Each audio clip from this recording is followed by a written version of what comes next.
Question को at least दो प्रकार से तो किया ही जा सकता है। एक तो फोर्स की बात किए बिना और दूसरा फोर्स की बात करने के बाद।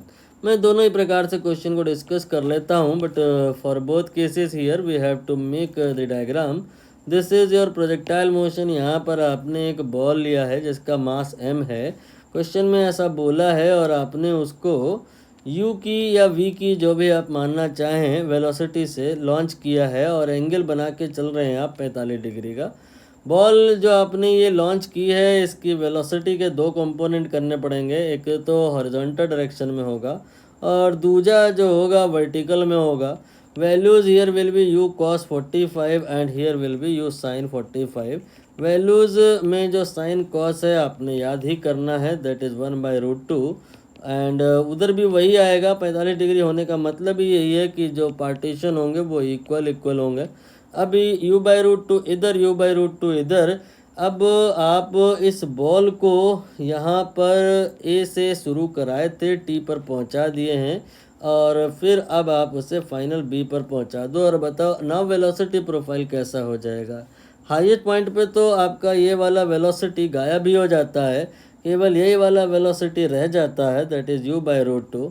लेकिन जो आप अगर बॉटम मोस्ट पॉइंट पे आते हो तो क्या होता है कि ये वाला वेलोसिटी तो हमेशा था, है और रहेगा, लेकिन ये वाली वेलोसिटी में चेंजेस आते हैं, यहाँ गायब हो जाता है और यहाँ पे नीचे की डायरेक्शन में आ जाता है। तो ये आपका u/√2 इन डाउनवर्ड डायरेक्शन हो गया।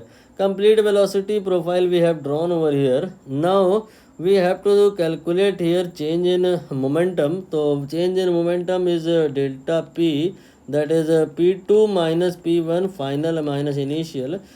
तो फाइनल मोमेंटम हो जाएगा m into final velocity, initial momentum m into initial velocity. तो m कॉमन निकालो, v माइनस यू आ जाएगा। मतलब कहीं ना कहीं हमको v माइनस यू पहले निकालना पड़ेगा, फिर m से उसका हम गुणा करेंगे। v माइनस यू मतलब बोले तो change in velocity. Change in velocity का मतलब फाइनल माइनस इनिशियल। तो वो कैसे, आप वेलोसिटी के जो एक्सप्रेशन है वेक्टर में लेके, अदरवाइज कन्फ्यूजन हो सकता है। फाइनल वेलोसिटी हम लिख रहे हैं u/√2 है किधर को, आई कैप में, और u/√2 ही है लेकिन ये नीचे की दिशा में है, इसको हम -j लिखते हैं। अगर थोड़ा बहुत कंफ्यूज हो रहे हैं तो बेटर होगा आई और जे और -i और -j सब बना लो। आई इधर होता है, -i इधर होता है, जे इधर होता है और -j इधर होता है। अभी ये आपने वेलोसिटी का देखो वैल्यू लिखा है, फाइनल वाली वेलोसिटी का u/√2 है, ये आई में है, और इसके बाद ये u/√2 है -j में है। और अभी हम बात करेंगे इनिशियल वेलोसिटी का, तो u/√2 ही है, ये आपने इनिशियल वेलोसिटी लिखा है।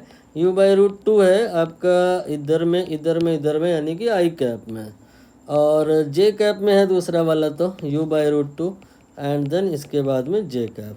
अब कोई ना, बस इनिशियल वेलोसिटी और फाइनल वेलोसिटी जो आप निकाल लिए हो, जो आप u और v वेक्टर में निकाल लिए हो, उसको पुट करके सॉल्व कर लो, आंसर आ जाएगा। यहाँ पे और यहाँ पे रखना है। तो जब आप रखोगे तो कहीं ना कहीं ये पहले लिखा जाएगा और ये बाद में लिखा जाएगा और फिर घटाया जाएगा। तो ध्यान दो, जो बिल्कुल आइडेंटिकल चीज़ें हैं ड्यूरिंग सब्ट्रैक्शन वो कैंसिल हो जाएंगी, ये कैंसिल हो जाएगा, और जो ये वाला टर्म है और जो ये वाला टर्म है ये आपका ऐड हो जाएगा इफेक्टिवली, और आएगा u/√2 का डबल हो करके। तो ये हो जाएगा, मैं यहाँ कुछ स्टेप कंजूसी किया हूँ, गायब कर दिया हूँ, इसलिए गायब कर दिया हूँ कि आप थोड़ा स्वयं से भी हाथ पैर चलाएं। ये आपने v माइनस यू का वैल्यू निकाला है, इसमें m से गुणा कर दोगे तो आंसर आ जाएगा। m और u ये सेपरेट लिखो, 2 और √2 को आप √2 से मल्टीप्लाई करके लिख सकते हो, और माइनस का कोई सिग्निफिकेंस नहीं है बिकॉज इधर अपने को मैग्नीट्यूड निकालना है। तो फाइनली mu या mv जो आप कहना चाहो multiplied by √2, here will be the answer. This is method 1। One more method here we have to calculate the same, that is we know f is given by delta p upon t, and delta p यानी कि change in momentum here we need to calculate, that will be equal to force multiplied by time. Force every one of us know कि mg होता है body में जब motion होता है, under gravity हो रहा है कोई और तो यहाँ पे चक्कर है नहीं। और टी यहाँ से बॉडी जो चली, यहाँ से जो चली और फिर इसके बाद में बी पे पहुँची, तो टोटल जो टाइम लगा है वो टाइम ऑफ फ्लाइट ही तो है, वो 2u sine theta then upon g होता है। ठीक, अब इसके बाद में आप नोटिस करो जी से जी कैंसिल हो गया जी। अब इसके बाद में m आएगा, 2 आएगा, u आएगा और साइन थीटा आएगा। तो इस क्वेश्चन के लिए तो फाइनल एक्सप्रेशन प्रिपेयर हो गया, that is 2 then m then इसके बाद u और g कैंसिल ही हो गया देन साइन थीटा। ये इसका आंसर हो गया। थीटा जो आपकी श्रद्धा हो वही आप रख लो। क्वेश्चन में आपको श्रद्धा ना 45 डिग्री के बराबर रखनी है, तो 45 डिग्री रख ली है। साइन 45 1/√2 होता है, तो और 1/√2 2 से कैंसिल होगा, again you will get mu multiplied by √2।